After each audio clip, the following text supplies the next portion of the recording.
तो बोलने का कॉन्सेप्ट मतलब इसका सब कुछ बोलने का मतलब ये है कि तब जब धाम में गया, प्रैक्टिस की साल 1.5 साल, उसके बाद में चीजें सीखी, तब समझ में आया कि अगर शनिदेव की मूर्ति यहाँ है और शनिदेव की मूर्ति सहारनपुर में है, अपना शिकनापुर में है, शनिदेव की मूर्ति महाराष्ट्र में है, सब जगह पे सेम काम नहीं होगा। तो करीम भाई मंदिर जाने मना करते, दरगाह जाने मना करते, चर्च जाने मना करते, बिल्कुल भी नहीं। मैं तो बोलता हूँ वहां जाओ, वहां तो तुम फूल चढ़ाओ, फल चढ़ाओ, वहां पे जो चढ़ता है चढ़ाओ। उसके बाद अभी एक छोटा सा एग्जांपल दे दो, ये सब बताने का रीजन ये है कि तुम्हारे को एग्जैक्टली पता हो कि तुम क्यों जा रहे हो। जैसे मेरे यहाँ पे लोकल में 3 शनिदेव के मंदिर है, ठीक है, बहुत बड़े बड़े, बहुत नामचीन है। 3 मंदिर है, तीनों शनि, ऐसे तो बहुत सारे होंगे, वैसे तो 150-200 होंगे, लेकिन जो मेरी नॉलेज में जहाँ पे मैं जाता हूँ, जहाँ पे मेरा टाइम सर्कल बना हुआ है, 3 है। अब तीनों का डिफरेंस क्या है वो तुम्हारे को बताता हूँ। एक जो शनिदेव का मंदिर मंदिर है ना, वो ऐसे समझ लो, वहां पे जो जाएगा ना, वहां पे भक्ति वाले का काम होगा। दूसरा जो शनिदेव का मंदिर है, वहां पे ऐसे समझो कि वहां पे शक्ति वालों का काम होगा। और तीसरा जो है वहां पे पित्र वाले का काम होगा। तो सेम चीज हनुमान जी के मंदिर के मेरे पास में ऐसे है। एग्जाम्पल के तौर पे अभी मेरे को पता है ना, बहुत सारे लोग हैं जो हनुमान जी को पूजते हैं, इनको पितरों की तकलीफ है, या पित्र कहीं मलिन है, पितरों की कोई प्रॉब्लम आ रही है। तो मैं जब प्रोग्राम करवाता हूँ तो मैं उस हनुमान जी के मंदिर में करवाता हूँ जो पितरों का हनुमान जी का मंदिर है, ऐसा है। दूसरा शनिदेव का मंदिर है, जब मेरे को सिद्धियां शक्तियां दृष्टि के लिए काम करना होता है, ग्रुप वालों के लिए या लोगों के लिए जो भी मेरे से जुड़े हुए, तो मैं वहां पे काम करवाता हूँ। जो देवता की शक्ति ज्यादा जहाँ पे है, शनिदेव वहां पे, सिद्धियां वहां पे, शक्तियां वहां पे। एक शनिदेव का मंदिर है जो पित्र से पूरा का पूरा रिलेटेड है, जो किसी के पित्र मलिन थे, तकलीफ थी उस टाइम पे, उसने किसी को पूजा और उन लोगों ने वो मंदिर बना दिया तो वो ठीक हो गया। तो आज की डेट में वो 100 साल पुराना मंदिर है, लेकिन वहां पे जो शक्ति सोर्स की है वो पित्र की है। जैसे आज की डेट में अगर तुम कोई दरगाह चले आओ, तो दरगाह में जो मजार है वो किसी इंसान की हो, कोई वली था, पैगंबर था, तो आज उसकी दरगाह बन गई। लेकिन वो तुम्हारे पितरों से बहुत ज्यादा सुपीरियर है, क्योंकि भगवान ने उसको जमीन पे एक ऐसा मुकाम दिया है जो तुम्हारे दारू पीने वाले, भगवान का नाम नहीं लेने वाले, या अजीबो गरीब पितर थे, या अब तुम्हारे ऐसे पेरेंट्स, ग्रैंड पेरेंट्स जिन्होंने जिंदगी में कोई बहुत बड़ा काम नहीं किया हो, भगवान का काम नहीं किया, तो उन लोग ऐसे ही मर गए, खत्म हो गए, कोई कब्र में चला गया, कोई दाह संस्कार हो गया। लेकिन कुछ पितरों जिन्होंने भगवान का बहुत नाम लिया, तो उनको जमीन पे भी मुकाम मिल गए। तो वहां पे तुम जाते हो तो वो तुम्हारे पितरों से ज्यादा सुपीरियर है, पावरफुल है, तो वो तुम्हारे पितरों को बेटर तरीके से हैंडल कर पाते हैं। ये सारा कुछ बोलने का रीजन ये है, गला सुनते यार, ये सारा कुछ बोलने का रीजन ये है कि जब आज की डेट में जो लोग ग्रुप फॉलो करते हैं, जो मेरे से जुड़े हैं, अगर आप लोग अभी भी ब्लाइंडली अगर कहीं मंदिर या दरगाह या चर्च जाते, आपको ग्रेस मिलेगा, लेकिन आप उधर 10 बार जाएंगे ना, तो कॉन्सेप्ट वहां पे से कुछ फायदा होगा नहीं।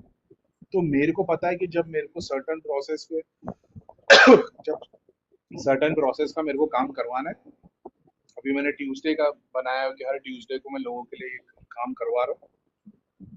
तो अब मेरे को हनुमान जी के इस मंदिर में काम करवाना है, तो मैं ट्यूसडे को मटेरियल बेनिफिट के लिए जो करवा रहा हूँ, हनुमान जी का एक ऐसा मंदिर है जहाँ पे पित्र वहां पे है। किसी के पितरों का एंसेस्टर्स के थ्रू उनको काम हुआ होगा, तो उन्होंने हनुमान जी का मंदिर बनाया, वहां पे उन लोगों का ग्रेस है। अब वहां से तुम्हारे को मटेरियल बेनिफिट मिलता है, क्योंकि वो पितर तुम्हारे पितर की हेल्प कर रहे हैं, ताकि तुम वो शुद्धि पाए, मलिनता खत्म हो, तुम्हारे को ग्रेस मिले, ताकि तुमको मटेरियल बेनिफिट मिले। मैं वहां जाके फल फूल पूजा सब वहां पे करवाता हूँ। अब अभी अगर मेरे को सिर्फ शनिदेव का कॉन्सेप्ट यूज करना है, हनुमान जी का कॉन्सेप्ट यूज करना है, माता का कॉन्सेप्ट यूज करना है, तो मेरे को एग्जैक्टली पता है कौन से मंदिर से क्या काम लेना है। अभी एग्जाम्पल के तौर पे सब कुछ हनुमान जी के मंदिर यहाँ पे लोकल में हो रहा है, मेरे को बहुत ज्यादा कोई चीज की जरूरत पड़ गई। एग्जाम्पल के तौर पे ले लो कि ये 3 मंदिर जो है, यहाँ पे से जो मैं काम कर रहा हूँ, तो मेरे को उतना बेनिफिट नहीं मिल रहा।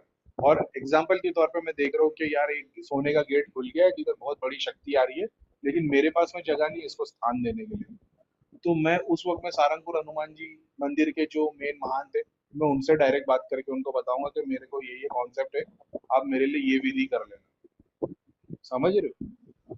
तो मेरे को उसी हनुमान जी की शक्ति तो यार सारे ब्रह्मांड में है, भक्त को ये सब करने की जरूरत नहीं है, लेकिन जो लोग नेगेटिविटी का काम करते, तंत्र से इन्वॉल्व है, और खास तौर पे मेरे ऐसे लोग अल्हम्दुलिल्लाह जिसको मतलब ग्राफ इस लेवल का है, उनको ये सारी चीजों को करने की जरूरत तो नहीं है। क्योंकि अपन लोगों के लिए काम कर रहे हैं। इसका भगवान भक्ति से कोई लेना देना नहीं, ये एक आर्ट है। लेकिन वही आर्ट में ऐसा है ना कि किसी ने काढ़ा पिला के बुखार का उतार दिया, किसी ने आयुर्वेद के थ्रू, किसी ने गोली के थ्रू। तो जो जितना साइंस को समझने की कोशिश किया भगवान ने उसको उतना ऊपर से दिया। जैसे अभी आप लोग जाप के टाइम पे बहुत सारे लोग सोने के पहाड़ देख रहे हैं। किसी ने मेरे को ग्रुप में पूछा था कि भैया ये जो सोने के पहाड़ जो हमको मिल रहे हैं, जो ये जाप के पहाड़ है, और उसके बाद में हमको जो हम लोगों के लिए रेकी करते हैं, हीलिंग करते हैं, तो हमको सेपरेटली कुछ भी नहीं करना पड़ रहा, तो हमने ऐसा क्या काम किया कि हमको इतना बड़ा सोने का पहाड़ मिला है? और ये सोने का पहाड़ मतलब ये किसका जाप है?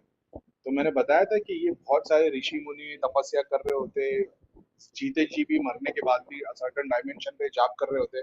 जब ये उस डायमेंशन पे से उठने का इनका टाइम आ जाता है ना, तब ये अपने जाप को भी त्याग देते। ये बहुत बड़ी बात है। वो भी वो जो वहां तक पहुंचा वो समझ पाएगा। तो भैया वहां पे भी त्यागना, तो वहां पे जाप को भी तुम त्याग देते हो, यानी जाप भी तुम्हारी जिंदगी का, वो तुम्हारी उस टाइप पे वहां पे आके बाधा बन जाता है। तो वो जाप को भी त्याग देते और फिर उस योनि से ऊपर उठ जाते। तो वो जो जाप त्यागा हुआ है वो अपने ऐसे लोगों को मिलता है जो लोग भक्ति कर रहे, काम कर रहे। तो ये जो सोने के पहाड़ आप देखते हो, या सोने के बड़े बड़े मतलब महल जैसे दिखाई देते हैं जिसमें से सब जाप निकल के जा रहा होता है, ये बड़े बड़े सिद्ध महापुरुषों ने जो जाप त्यागा है आसमान में, ये वो चीज है। अब उनकी आत्मा उस डायमेंशन से ऊपर उठ गई तो वहां पे जाप भी नहीं चलता। ऐसा है। तो ये वो जाप है जो आप लोगों के काम में आते हैं। वैसे ही कल को आप लोग भी जाओगे तो आपने इतना जाप किया है, लोगों की दुआ ली, वही सर्टेन डायमेंशन तक आप ऊपर उठ पाओगे। उसके बाद में फिर आपको वहां पे जैसे जो आपके कर्म होंगे, अभी इंद्र लोक में जाओगे, स्वर्ग लोक में जाओगे, मित्र लोक में जाओगे, कौन सा सूक्ष्म शरीर कहाँ जाएगा, सबके अपने अपने जितना जिसने जो पाप और पुण्य किया होगा उसके हिसाब से जाते हैं। तो बोलने का, अरे यार, अच्छा बच गया।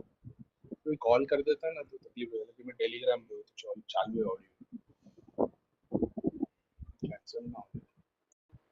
सॉरी। तो बोलने का मकसद ये था कि आप मंदिर जा रहे हो, आप एक मंदिर गए, दो मंदिर गए, तीन मंदिर गए, या एक ही मंदिर में तीन बार, चार बार, पांच बार जा रहे हो, और आप सोच रहे हो कि भाई हमारा काम नहीं हो रहा। तो वो काम इसके लिए नहीं हो रहा क्योंकि वो कोई चीज है जो तुम्हारे ऐसी बाधा हट जाएगी, कोई चीज के लिए साइंस लगेगा। तो मैं दर्शन के लिए जाऊंगा, मान लो सहारनपुर हनुमान जी के मंदिर या शनि शिंगणापुर में जाऊंगा, तो मेरे दर्शन हो जाएंगे, भक्ति मिलेगी, आशीर्वाद मिलेगा, मेरे थोड़े काम बन जाएंगे। अब उसके बाद दोबारा जाऊंगा तो और थोड़ा बेनिफिट मिल जाएगा। उसके बाद तीसरी बार फिर जाऊंगा, फिर प्रोग्रेस नहीं हो रही तो वहां से हेल्प लेनी पड़ेगी, क्योंकि वो मंदिर का साइंस वो बंदा जानता है। तो देखिए कि भाई ये तो फ्री में हेल्प लिए जा रहा है, समझ रहे हो? आ रहे हो, दर्शन कर रहे हो, 11,000 चढ़ा रहे हो, और तुमको भगवान 11 लाख दे रहा है, फिर वापिस आ रहे हो, 11,000 चढ़ा रहे हो, फिर 11 लाख दे रहा है। तो वो 11 लाख क्यों दिए उसने? तुम्हारी रोल्स रॉयस लेने को नहीं दी उसने। तो फिर वहां के मान से मिलते हो। तो मैं, अपन ये सब चीज तो नहीं थी, लेकिन धाम से जुड़ने के बाद ऐसा हो गया कि जैसे इतने सारे इंडिया के अंदर जगह है, मेरे लोकल में जगह है, तो मेरे को उनको बोलना पड़ता है कि भाई ये प्रोसेस को फॉलो करो। वो भी कभी गलती करते ना तो मेरे को पता लग जाता है। तो मैं उनको बोलता हूँ कि तुमने ये बार हवन में ऐसे ऐसे प्रोसेस किए थे क्या, तुमने ये बार बैठे थे क्या? मेरे को पता है कि हवन कर रहे और पांच की जगह खाली तीन ही लोग बैठे थे क्या? बोलते थे हाँ गरीब भाई। वो दो जन आई थी, हम लोग चार जन बैठ के हवन कर रहे थे। मैं बोला अच्छा ठीक है। बोले क्यों? बोला नहीं, जैसा काम होना चाहिए था वैसा हुआ नहीं। तो उनको भी बुरा लगता है, लेकिन वो समझ में आता है कि ये कोई गोली नहीं है जिसको हम लोग बैठ के बोल दिए हो गया ऐसा है। तो मेरा बोलने का मकसद है, अभी बोले करीम भाई हम कैसे पहचाने, हम कैसे पहचाने? एक बात को समझना, हनुमान जी की भक्ति करने या किसी भी देवता की, सहारनपुर के हनुमान जी की या शनि देव की, साबिर बिया की भक्ति करने के लिए मेरे को ध्यान करने की जरूरत है। तो मैं जब ध्यान करूंगा, जाप करूंगा, तो भक्ति तो वैसी होगी। मैं जा रहा हूँ लोगों के बेनिफिट के लिए, तो वो मटेरियल बेनिफिट हो गया। अब उसके लिए जा रहा हूँ तो फिर मेरे को स्पेसिफिक मंदिर में जाता हूँ तो स्पेसिफिक टास्क करता हूँ। तो करीम भाई आप ये क्यों नहीं बताते कि हवन कैसे करें? हवन इसलिए नहीं बताता क्योंकि मुझे खुद को हवन करना नहीं आता। मैं दिल से जब करता हूँ तो मैं क्या करता हूँ, सामग्री लेता हूँ या बखूर लेता हूँ, बिस्मिल्लाह रहमान रहीम बोलता हूँ, अल्लाह से दुआ करता हूँ कि मेला तेरे को इसकी जरूरत तो है नहीं, लेकिन मेरे को इच्छा है मेरी करने की, और तू जानता है वो क्यों है। और फिर सब देवता जो शक्ति के, जैसे अपने को पता है, उसको एक बार याद करते हैं कि सारे देवी देवता मेरे जो इस काम में मदद कर रहे हैं, लोगों का भला कर रहे हैं, बस। और चालू कर देता हूँ, फिर वो जलते रहता है, मैं अपनी पढ़ाई करते बैठा रहता हूँ। अब ये क्या सब लोगों के लिए काम करेगा? बिल्कुल भी नहीं। तुम वहां तक पहुंच जाओगे तो करेगा। दूसरों के लिए लगता है जैसे 100 में से 10 लोग, मैंने हमेशा से बताया 90% लोग तो दुआ से काम हो जाता है, बचे 10% के लिए थोड़ी मेहनत लगती है, तो बचे 10% में ये लोगों के लिए ये सब काम कराने पड़ते हैं, ऐसा है। तब मैं बोल देता हूँ कि भाई ये मंगलवार को ये वाला प्रोसेस फॉलो करना, मेरे को बता देते इतना इतना बिल होएगा, लोग वो प्रोसेस को करना शुरू कर देते। अभी कुछ केस है जहाँ पे मेरे को दिखता है कि भाई इनके लिए महामृत्युंजय वाला जाप करवाना है, तो 11 लोगों को बिठाया महामृत्युंजय का जाप करवा रहा हूँ, तो वो शिव जी के मंदिर में हो रहा है, तो वो शिव जी के सारे प्रोसेस को फॉलो कर रहे हैं, मैं नहीं कर रहा, मैं आता नहीं ना, मैं सिखा सकता हूँ, तो मैं उनसे करवा रहा हूँ जो इस फील्ड में माहिर है, ये बात को समझना। तो करीम भाई ऐसे नहीं है कि नहीं भाई नहीं आता तो भी तुमको दिखाए, मेरे को नहीं आता तो बोल दूंगा भाई मेरे को नहीं आता, लेकिन मेरे को पता है कि मैं डॉक्टर नहीं हूँ, लेकिन मेरे को पता है कि भाई कहाँ डॉक्टर है वहां पे जाके काम करवाना है, तो मेरे को हनुमान जी की मदद लेनी तो कहाँ जाना है, शनिदेव की मदद लेनी तो कहाँ जाना है। तो क्या करीम भाई ये सारा कुछ कराने की जरूरत है? बिल्कुल भी नहीं, सारा काम दुआ से हो जाता है। बचे 10% के लिए ये चीज करानी पड़ती है, तो ये बचे 10% कौन है? अब वो तो बहुत फिर कॉम्प्लिकेटेड साइंस है, इंडिविजुअल एक एक केस आता है और फिर वो अलग अलग चीजें उनके सामने खुल के आती है।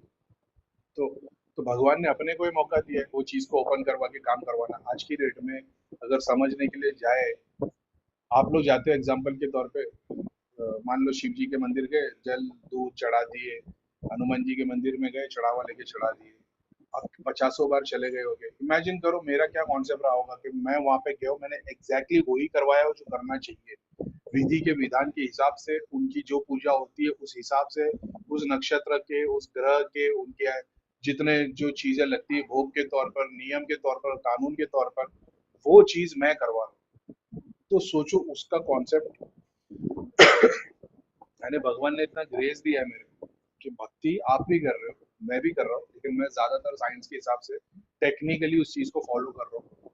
अगर मैं भी तुम्हारी तरह सोच के बैठ जाता करे भाई वेद कहाँ से पढ़े, हमको तो आता ही नहीं तो हम कहाँ से करवाए, मैंने वो नहीं किया, मैंने बोला यार मैं नहीं सीख सकता, लेकिन इस काम में बेहतर कौन है, मैंने उससे वो काम करवाया। अब जब वो काम मैंने करवाना चालू किया तो उस बंदे को भी बेनिफिट मिल रहा है, मेरे को भी मिल रहा है, तो क्या मेरे को सीखने की जरूरत है? ऑफकोर्स सीखने की जरूरत है, बेटर होगा, लेकिन मेरे को जब उससे ऊपर की चीज भगवान ऐसे ही दे रहा है तो मेरे को सीखने की जरूरत दिखी नहीं कभी। लेकिन एक ही तरह पे गुरु एक बहुत बड़ा वर्ड है, अपने आप को मैं गुरु नहीं बोलता, लेकिन वो चीज एक ऐसी है ना कि उसको देवता का भी देखना है, भगवान को भी देखना है, पितरों को भी देखना है, प्रेत को भी देखना है, सिद्धियों को भी देखना है, इंसानों को भी देखना है, सबको लेके चलना है। एक्चुअल में गुरु नहीं और वो भगवान का है, ऐसा है। तो लेकिन ठीक है क्या ही बोलूं, तो वो सबको लेके चलना पड़ता है, तो प्रेतों की मुक्ति कराने के लिए भी प्रोसेस करवाने पड़ते हैं, सिद्धियों की मुक्ति के लिए भी कराना पड़ता है, भोगी सिद्धियों को निकालने के लिए भी चीजें करानी पड़ती है ताकि वो मुक्ति पा जाए, ये सारा कुछ होता है। तो ये सिर्फ मंदिर की जाके दर्शन करने से नहीं होता, ये सिर्फ बैठ के ध्यान करके जाप करके लोक सेवा इतने बड़े लेवल पे करोगे तब जाके ये सारी चीजें अच्छी होगी। और सिर्फ मैं इसलिए ये काम करवाता हूँ क्योंकि मैंने भगवत गीता में पढ़ा हूँ कि जो सिद्धियों से काम ले और रिटर्न में ना दे वो चोर है, तो मेरे को इसलिए ये चीजें करवाने का दिल करता है कि भगवान के सामने कल जाओ ना, तो शनिदेव महाराज और वगैरह को मेरा तो ये मतलब ऐसा नहीं बोलूंगा कि भाई देख लो मैंने तो करवाया, मैं बोलूंगा करते तो आप लोग ही थे और आप लोग को रिटर्न में कोई जरूरत नहीं थी, लेकिन मेरे दिल की इच्छा थी तो मैं करवाना चाहता था। शनिदेव महाराज बोलेंगे अच्छा मतलब तू हमको करके दे रहा है तो इतना बड़ा हो गया, मतलब हमको आप लोग को करके नहीं दिया, लेकिन आप ही ने बोला कि इसको इस तरीके से फॉलो करना है तो मैंने करने की कोशिश की, ऐसा है। कम से कम किया तो सही, ये तो सोच के नहीं बैठ गया कि अरे भाई ये हमसे कहाँ होगा, ये तो सब बड़ी बड़ी बात है, ऐसा नहीं। तो बहुत सारी चीजें, तो जब करीम भाई है मुसलमान, लेकिन I am not a practising Muslim, और बहुत सारी चीजों में कॉन्सेप्ट में मैं स्पिरिचुअलिटी को ज्यादा प्रेफर करता हूँ, स्पिरिचुअलिटी को ऊपर रखता हूँ हमेशा। उसके बावजूद तंत्र में जब चीजें भी करनी होती है, लेकिन सारी चीज सात्विक, सारी चीज हलाल, कोई हराम काम नहीं करता, कभी मुर्गा नहीं कटाया। मैंने एक बार बोला था धाम में, दो लड़कियां थी जिनको जीन लगे हुए थे, बेचारे बहुत टाइम से थे, और मैंने मियाँ हुजूर के वीडियो में देखा था कि वो मुर्गे को काले कपड़े में बांध के उन्होंने बताया था कि सर के ऊपर से घुमा के तो ये चीज को करना, तो मैंने उन लोग, क्योंकि वो ऑलरेडी मुस्लिम है, वो ऑलरेडी सारी चीजें कर चुके थे, तो मैंने ट्राई करने के लिए मैंने बोला था यार एक करके देखो तुम लोग, मेरे को देखना इसका क्या रिजल्ट आता है। तो उन्होंने लिए थे और वो 1-2 किलो मुर्गा लेके किसी के सर पे से घुमा के वो दोनों बच्चियों के उन लोगों ने जाके कब्रिस्तान में लगे, तो उनको कुछ बेनिफिट नहीं मिला, तो मेरे लिए वो और मतलब ऐसा हो गया कि देखा मतलब ये भी नहीं काम किया, वो जरूरी नहीं है, उनका कॉन्सेप्ट कुछ और होगा। मियाँ हुजूर भी ऐसी हवा में बात नहीं करते, वो बड़ी बड़ी बात ही करते, मतलब कि वो सच्ची बात ही करते, बड़ी ग्रेट बातें करते, बड़ी बात मेरा बोलने का मतलब है ग्रेट बात करते, लेकिन वो चीज मेरे को वैसा हो गया ना कि भैया ने हमेशा से बोले ये धागा ताबीज तंत्र मुर्गा बकरा किसी की जरूरत नहीं, जाप से भक्ति से सब कुछ हो जाता है। तो वो चीज अचीव कर ली। तो फिर वो मैंने, उसके अलावा मैंने कभी जिंदगी में किसी को नहीं, वो एक ही केस था जो मैंने बोला था, वरना मैंने कभी नहीं, सबको सात्विक चीजें ही बोलो। और उस टाइम पे तो मैं धाम में ही था, मेरे को आज भी याद है। उसके अलावा तो कभी किसी को कुछ गलत नहीं बताया, कोई हराम काम नहीं, हलाल है भगवान का नाम लेना, जाप ध्यान करना। और जैसे जैसे तुम अपनी सिद्धियों से शक्तियों से तुम्हारे सामने सूक्ष्म रूप में आएगी तो फिर तुम्हारे अंदर जिज्ञासा बढ़ जाएगी। तो कभी हनुमान जी के मंदिर जाने का दिल करेगा, कभी माता के मंदिर में जाके दिल करेगा, कभी शनि देव का, कभी चर्च में जाने का दिल करेगा। कि चर्च में जाके बैठ जाओ तो 6 घंटे तक चर्च में जाके बैठे हो, और उन लोग सोच रहे भाई कौन है सुबह से लेकर अभी तक बैठा है, उनको तो पता है कि, लेकिन ठीक है, तो अभी क्या ही बोलूं मैं। क्योंकि वो लोग भी प्रे करने आते, बोले कौन है सुबह से लेकर रात तक बैठा हुआ है, एक ही जगह पे से हिल रहा भी नहीं है, क्योंकि उनको भी देखने नहीं मिलता ना ऐसा अजूबा कौन है। लेकिन ठीक। तो बोलने का मकसद ये है कि आपकी नजर में ऐसा होगा कि हम तो मंदिर जा रहे हैं, हमने तो देवता लेके आ गए, लेकिन देवता का काम अलग है, मंदिर भी अलग अलग बने हुए, सबकी शक्ति सबका रोल अलग है, तो जिसको जैसा काम लेना होता है। तो जब तुम्हारे को पिंडदान कराना है तो करीम भाई कोई ब्राह्मण नहीं जो लोगों का पिंडदान कराएंगे, लेकिन मेरे पास में त्र्यंबकेश्वर के वो लोग हैं जो पिंडदान भी करवाते हैं। तो मैंने जब लोगों के लिए करवाया, हिमालय के योगियों से मैंने पिंडदान करवाया था। मैं नहीं कर सकता, मेरे नाम पे भैया ने बोले था अभी क्या मुसलमान लोग पिंडदान करवाएंगे, श्राद्ध करवाएंगे। मैंने नहीं करवाया था, मतलब करवाने वाला तो मैं था, मैंने किया नहीं था अपने हाथ से, मैंने करवाया था वहाँ की सबसे बेस्ट लोगों से, तो उनको वैसे बेस्ट रिजल्ट भी मिले। तो भगवान देता है तो ऐसा ही देता है, ऐसा है। ये सारा कुछ बोलने का मकसद ये है कि वो आपको समझना चाहिए, भगवान की भक्ति जाप ध्यान से हो जाती है। आपको मटेरियल बेनिफिट के लिए, शक्ति के लिए हवन करना पड़ता है। हवन में बाधा तब आती है जब घर में भोगी शक्ति हो, तो एक ही जगह से जुड़े हो। अब करीम भाई आप तो इतनी सारी जगह पे से जुड़े हो, तो आप जाप ध्यान हवन करते हो तो आपको तकलीफ नहीं आती। मेरे को तकलीफ इसके लिए नहीं आती क्योंकि मेरे घर में किसी को स्थान दिया नहीं, ऐसा। किताबों के अलावा मैंने किसी को स्थान नहीं दिया, मेरे जितने भगवान है सब मेरी किताब है। और मैं जो जाप ध्यान करता हूँ, अगर मैंने घर पे स्थान दिया होता तो फिर बाद में मेरे पे कॉन्सिक्वेंसेस लागू हो जाते। मैंने घर में स्थान दिया नहीं, मैंने दिल में स्थान दिया है, तो शरीर पे दबाव पड़ता है, तकलीफ आती है, तो मेरे को इफेक्ट होता है। हाँ होता है कभी कभी। लेकिन इतने ही वैसा, जैसा आप लोगों को होता है वैसा नहीं होता। मेरे को ऐसा होता है थकावट हो जाएगी, ड्रेन हो जाऊंगा बहुत ज्यादा, और कभी दिल नहीं करेगा ऐसा। लेकिन ठीक है, वो सब अपनी अपनी बातें भगवान सिखाता है। जैसे 2 4 साल पहले मेरे को ऐसा था कि मैं कहीं भी जाता था ट्रेन हो जाता था, लेकिन मेरे को बाद में समझ में आया, और मैंने उसके लिए कोई बात धागा था, मेरे को ऐसा था कि उस टाइम में मेरे को वो पहनने का था। मेरे को किसने बोला था कि वो पहनने के लिए, क्या नाम है, मिर्जान, महंगा पत्थर, जो मंगल का पत्थर होता है, पुखराज पहनने के लिए बोले थे। मैंने नहीं पहना, देखते क्या होता है। क्या हुआ, साल भर तक झेला, साल भर के बाद आज की डेट में ऐसा है, भीड़ में अकेला बैठ गया तो सारी भीड़ को ट्रेन कर दूं, मतलब जिन जिन को नेगेटिविटी तकलीफ है सबके पसार भारी बदन दर्द। कोई नई शॉप पे चले जाते हो ना। अभी मैं रिसेंटली एक दुकान पे गया था, तो सामने वाले को मैंने उसको बेचारे को सर्दी थी, 2 बार गया मैं, तो दोनों बार उसको सर्दी थी। मैंने बोला यार भाई पहले भी आया था तुमको सर्दी थी, बोले हाँ भाई मेरे को एलर्जी हो गया। मैंने बोला ठीक है, बाद में उसको तीसरी बार मैं गया तो बोले भाई आप उस दिन गए उसके बाद मेरी तबीयत बहुत खराब थी, लेकिन उसके बाद अच्छा, मतलब तबीयत थोड़ी सही है। मेरे को समझ में आ गया, मैंने कोई दुआ भी नहीं की, लेकिन ऐसे ही होता है, फिर जहाँ जहाँ जाते हो वहाँ वहाँ पे इम्पैक्ट आने लग जाता है। ठीक है। अब मेरे को पता नहीं, मेरे को ये इतनी सारी बातें करके तुम लोगों को मैं कॉन्सेप्ट समझा पाया है कि नहीं, ऐसा कि भगवान की भक्ति करने के लिए इतना सारा कुछ नहीं करना पड़ता, सिर्फ जाप से ध्यान से तुम उसकी प्रोग्रेस अपने आप कर लेते हो। मटेरियल बेनिफिट के लिए तुम्हारे को थोड़ी सी हेल्प लेनी पड़ती है। अब मटेरियल बेनिफिट के लिए तुम क्या कर रहे हो उसका पूरा साइंस अलग है। तुम अपन लोग हवन करते हैं, हवन के अलावा और भी बहुत सारी चीजें, कोई बता देगा दिया पीपल के झाड़ के नीचे चढ़ा दो, जल चढ़ा दो, सर्टन चीजें चढ़ा दो, भोग के तौर पे चढ़ा दो, मंदिर में चढ़ा दो। अपन सिर्फ और सिर्फ हवन को यूज करते हैं और मंदिर में भोग चढ़ाने बोलते हैं। वरना मटेरियल बेनिफिट के लिए बहुत सारी चीजें हैं, वो आगे जब अपन चैनल पे फुल्ली, जब मैं यूट्यूब डालना चालू करूंगा ग्रुप वालों के लिए, तब वो एक एक चीज में समझाऊंगा कि जैसे दरगाह पे मैंने चादर चढ़ाने बताया, तो अब ये भी मटेरियल बेनिफिट के लिए। माता को मैं बहुत सारे लोगों को मैं बताता हूँ माता को चुनरी चढ़ाना, और सेलेक्टेड लोगों को मैं एग्जैक्टली कलर भी बताता हूँ कि ये वाली कलर ग्रीन बताता हूँ, रेड बताता हूँ, व्हाइट बताता हूँ, गोल्डन बॉर्डर वाली, क्योंकि वहां से वो शक्ति मेरे को बताती है कि ये है। तो मैं एग्जैक्टली उनको वही बताता हूँ कि ये चीज चढ़ेगी, तब वो शक्ति कंप्लीट हो पाती है। उसके श्रृंगार की बहुत सारी चीजें होती है ताकि वो पूरी की पूरी इमेज कंप्लीट हो गए ऐसा है। खैर ये सब तो मेरा बोलने का मतलब है सब मटेरियल बेनिफिट के अंदर आता है तुम्हारे। तो तुम उससे काम तुम जब मटेरियल बेनिफिट पे भी इतना ध्यान नहीं देते हो लोगों के लिए काम करते हो तो डायमेंशन बहुत सारे भगवान जब तुम अपनी लिमिट से बाहर जाके काम करना चालू करते हो ना तो यूनिवर्स वो देखती है कि ये अपनी लिमिट से बाहर जाके मदद करता है तो वो यूनिवर्स तुमको वो शक्तियां देती है जिससे तुम अपनी लिमिट के बाहर जाके जब काम करते हो तो टूट ना जाओ डैमेज ना हो जाए ऐसा तो वो तुम्हारे को उसके ऊपर उठाती है। तो बस इतनी सी बात है।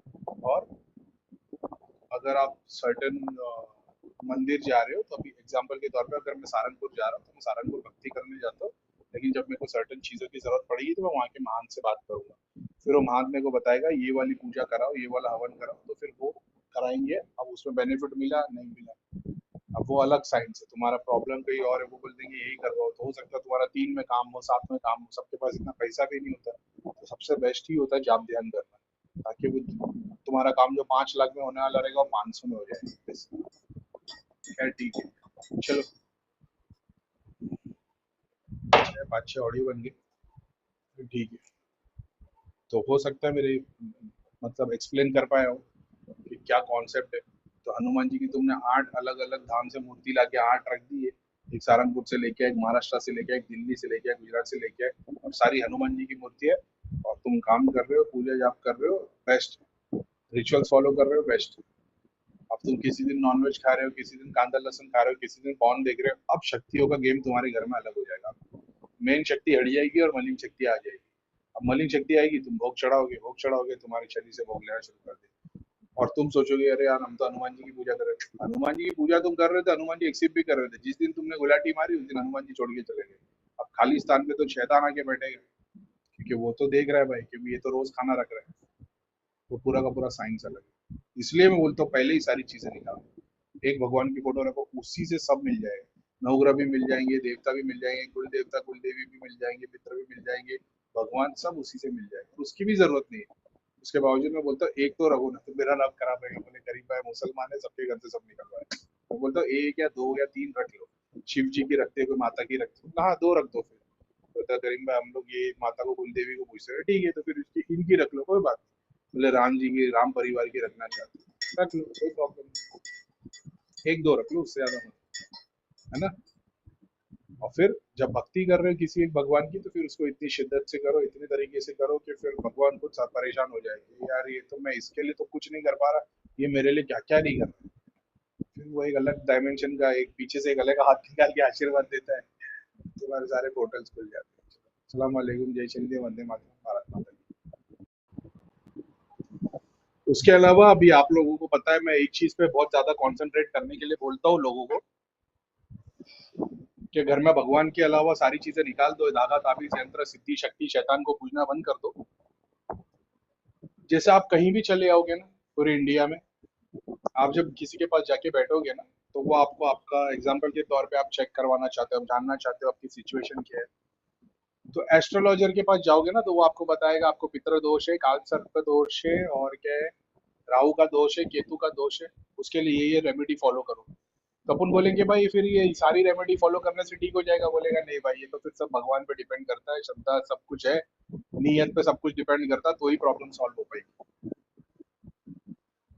तो गिनी चुनी दो चार सोर्स है क्योंकि लोगों के पास में उससे ज्यादा बेटर सॉल्यूशन नहीं है ऐसा है।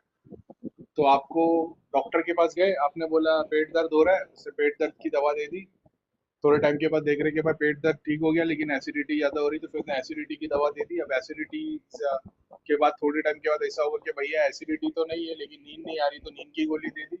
अब ये चीज की वजह से तुम्हारा ब्लड प्रेशर हाई हो गया तो उसने ब्लड प्रेशर की दवा दे दी।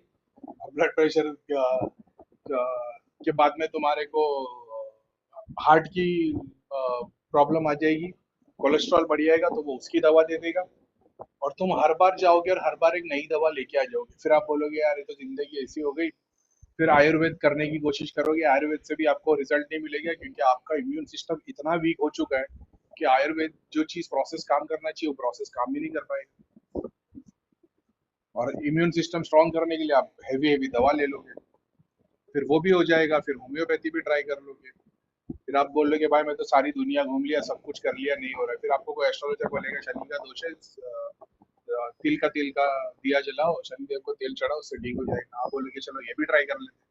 आपकी आस्था नहीं है, लेकिन हो सकता है कर्मों के आधार पर आपका टाइम हो गया हो, आप जाके करोगे, आपकी पेट की सारी तकलीफ खत्म हो जाएगी, या आपको पता लगेगा कि एक ऑटो इम्यून डिसऑर्डर नाम की चीज है, उसमें एलर्जी फूड को बताया गया है।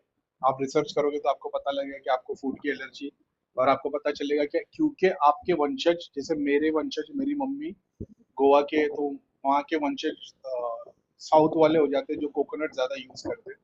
और मेरे डैडी पठान है जो पाकिस्तान, वहां से अफगानिस्तान से आए थे, मेरे दादा।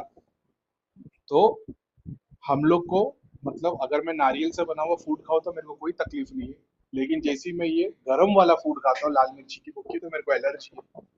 मैं उसको जैसे ही अवॉइड करता हूँ मेरे खाने में से, मेरी सारी बीमारी खत्म हो जाती है। और पिछले 10 साल से मैं एसिडिटी की गोली ले रहा हूँ, होम्योपैथी की ले रहा हूँ। ये होम्योपैथी तो बहुत जबरदस्त काम किए, लेकिन वो कॉन्सेप्ट समझ में आया कि एलोपैथी की दवा तुम्हारी बीमारियों को सप्रेस कर देती, सॉल्व नहीं करती। होम्योपैथी की दवा वही बीमारी को ऊपर लेके आके शरीर से बाहर निकाल देती। इसीलिए आप देखोगे फॉरेन कंट्री में कैंसर, टीबी और वगैरह वगैरह बड़ी बीमारियों के केस इतने ज्यादा है। क्यों? हमारे यहाँ पे किसी को माता आ जाती, फोड़ा आ जाता, तो दवाई नहीं लेते। उनका ऐसा है, माता आई है, 1 हफ्ते में ठीक हो जाएगा, 10 दिन में ठीक हो जाएगा, सिर्फ उसके लिए परहेज ही करो। वहां पे उन लोग दवा ले लेते, तो वो चीज सप्रेस हो जाती है। अब वो माता आई थी, फोड़ा आया था, फुंसी हुई थी, वो सप्रेस होगा, 10 साल 15 साल के बाद तो कैंसर बन के निकलता है। तो आज की डेट में आप देखते होंगे कि कोई लैक्टोज टॉलरेंट है और कोई कुछ चीज का टॉलरेंस नहीं है, ये वैसी बात है। अब इसको जानने की कोशिश की एस्ट्रोलॉजी के थ्रू, तो समझ में आता है कि भाई तुम्हारी शनि की दशा थी, और तुम्हारे तीसरे घर में शनि था, तो पेट की तकलीफ लिखी है 35 साल की उम्र तक, और वो क्लियर हो गई। तो अगर यही चीज की पढ़ाई तुमने बचपन में कर ली होती तो तुम लड़ नहीं रही होती। लेकिन इसका मतलब ये भी नहीं है कि वो पहले ही सब लोग कर लो। एग्जाम्पल के तौर पे स्कूल में हमको मेडिटेशन करना सिखाया गया, और जिंदगी में बहुत बार लोगों ने बोला अरे मेडिटेशन कर, अपन ने हंस के डाल दिया, भाई कौन बैठेगा आंख बंद करके। लेकिन जब बैठे तब समझ में आया। तो इसका मतलब ये नहीं कि करीम भाई का ऑडियो सुनेगी तो सीधा चेंज आ जाएगा। यानी कि जब वो राइट टाइम आएगा ना, जैसे आपको बहुत टाइम से कोई बोल रहा है कि भाई दूध पीना छोड़ दे, दूध पीना छोड़ दे, चाय पीना छोड़ दे, चाय पीना छोड़ दे। हाँ, तुम बचपन से सोच रहे हो चाय पीना छोड़ दे, लेकिन जब तक तुम रियलाइज नहीं करते हो क्या हाँ यार ट्राई करके देखते हो, और फिर तुम छोड़ते हो, और फिर तुम ठीक हो जाते हो, और फिर तुम दुनिया को बोलते हो यार मेरे को भी बहुत एसिडिटी होती थी, मैं चाय पीता था, मैंने चाय पीना छोड़ दिया तो मैं ठीक हो गया। लेकिन जो उसी को जब एस्ट्रोलॉजी में जाके देखोगे तो उसमें लिखा हुआ रहेगा कि इस वक्त तक तुमको तकलीफ झेलनी थी और तुमने वो छोड़ दी। ये चाय तो बहाना था, कराने वाला तो भगवान ही है। वो अलग अलग रूप से तुम्हारे को तकलीफ देता है। देखने वाले को ये ऐसा लगता है कि इसको बुखार है, डॉक्टर की नजर से देखोगे तो वायरल दिखाई देगा, एस्ट्रोनॉमी की तरफ से देखोगे तो दिखाई देगा कि इसके ऊपर राहु का दोष लग गया है, राहु की दशा आई है, तो इसको 3 दिन या 3 महीना जो कुछ भी है बुखार रहेगा। उसी तरीके से जहां जहां जाओगे वहां वहां से जवाब मिलेंगे, भगवान को छोड़ के सारे कुछ। वास्तु वाले के पास जाओगे तो बोलेगा तुम्हारे सेलेक्टेड डायरेक्शन में ये चीज रखी होगी तो तुम्हारे को ऐसा होगा, तो बोलोगे हाँ यार मेरे साउथ में तो लाल कलर का टेबल है, तो बोलेगा देखा इसलिए तो तुमको बुखार होता होगा, उसको नॉर्थ में रखो ठीक हो जाओगे। तो इसका मतलब क्या, ये सब कुछ काम करता है, ये सब कुछ काम करता है। यही तो भगवान ने बताया मैं कण कण में हूँ। लेकिन हमने भगवान को छोड़ के माया को समझने की कोशिश की, तो फिर तो माया के 43-83 लाख योनि होते होते जाना पड़ेगा शिव जी तक। लेकिन जब शिव जी को, उसमें भी तो यही लिखा है कि शिव जी को ढूंढने के लिए भी डायरेक्ट नहीं आओगे, समझोगे, परेशान होगे, प्रतीक्षा लगेगी, इम्तिहान होंगे। बहुत ग्रेटर साइंस है। माया शिव और शक्ति का बहुत बड़ा खेल है। जब तक शिव अपनी तरफ नहीं बुलाएगा ना, तब तक तुम भी भटकोगे। और जब शिव बुला लेता है तो सारी शक्ति 1 सेकेंड में पूरी, माया तुम्हारे सामने से ऐसे पलट के निकलती है, तुमको ऐसा लगता है अरे बाप रे कितना बड़ा खिलवाड़ है। वो एक अलग साइंस है। लेकिन बोलने का मकसद ये है कि जब मैं बोलता हूँ घर में से धागा ताबीज यंत्र निकाल दो, तो वो सब निकाल दो, ठीक है। नहीं तो आप 80% चीजें निकालोगे, 50 निकालोगे, बची 20% रखी रहेगी। और फिर आप लोग बोलोगे करीम भाई अभी भी तकलीफ आ रही है, अभी भी ऐसा, फिर करीम भाई मैसेज लिख के डाल देंगे घर में धागा ताबीज यंत्र अभी भी कुछ होगा।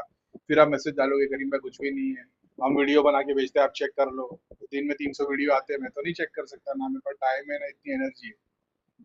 अब मैंने ये भी बताया बहुत बार दिखता है, बहुत बार नहीं दिखता, तो अमावस पूर्णिमा के लिए वेट करना पड़ता है। इससे बेटर है वो चीज खुद ही फॉलो करना, वो सारी चीजें निकाल दो। ऐसा है, किसी एक गुरु को फॉलो करते हो, वो एक गुरु की फोटो लगा के वो गुरु की सारी बुक्स पढ़ना चालू, फोटो भी मत लगाओ भाई, उनकी बुक्स पढ़ो। मेरे घर पे ओशो की फोटो नहीं है, ओशो की बुक्स है। ऐसे बहुत सारे गुरु है जिनकी मेरे पास बुक्स है, कोई फोटो नहीं है। वो किताब रखने से तुमको ज्ञान मिलना शुरू हो जाएगा, बगैर पढ़े भी तुमको ज्ञान मिलते रहेगा, क्योंकि तुम दिल से चाह रहे हो उनको। वरना ऐसा होगा कि 10 महीने तक फॉलो भी किया, फिर बाद में आके बोलेंगे हमने तो करीम भाई का ग्रुप भी ज्वाइन किया, कुछ कुछ भी फायदा नहीं हुआ, वैसे के वैसे ही है। तो करीम भाई ने जो चीज 100% फॉलो करने बोले थे, आपने की नहीं? तो भगवान ने तुम्हारे लिए ठोकर लिखी भी थी, वो लिखी है। या तो फिर बगैर ग्रुप ज्वाइन करे ही, मैंने बता दिया ये तकलीफ आती है। बगैर ग्रुप ज्वाइन करे अगर तुम वो सारी चीजें निकाल दो, 10 घंटा बैठने की भी जरूरत नहीं पड़ेगी, 1 घंटे में काम हो जाएगा। लेकिन तुम 10-10 घंटे भी बैठ जाओगे, फिर तो ध्यान जाप करके भी कुछ बेनिफिट नहीं मिलेगा। 15 दिन जाप ध्यान करोगे 10 घंटा, उसके बाद तुम्हारी एनर्जी पूरा पितर मलिन पितर इतने पीछे पड़ जाएंगे, तुमसे जाप ध्यान ही नहीं होगा। इसलिए बोलता हूँ मेरे को कंटिन्यू अपडेट डालो, मैसेज डालो, फिर मैं बताता अच्छा ठीक है, फिर मेरे को साफ करना पड़ता है। ये एक बहुत इंपॉर्टेंट चीज है कि तुम्हारे को मैंने मेरा एक्सेस दिया हो। लेकिन तुम अगर उसको ऐसे ही लोगे कि भाई 80% निकाल दे, 20% रखा हुआ है, देखते हैं कैसे निकाले। अपना और मेरा दोनों का टाइम और एनर्जी वेस्ट होती रहेगी, और 1 साल भी निकल जाएगा तो भी कुछ हासिल नहीं होगा।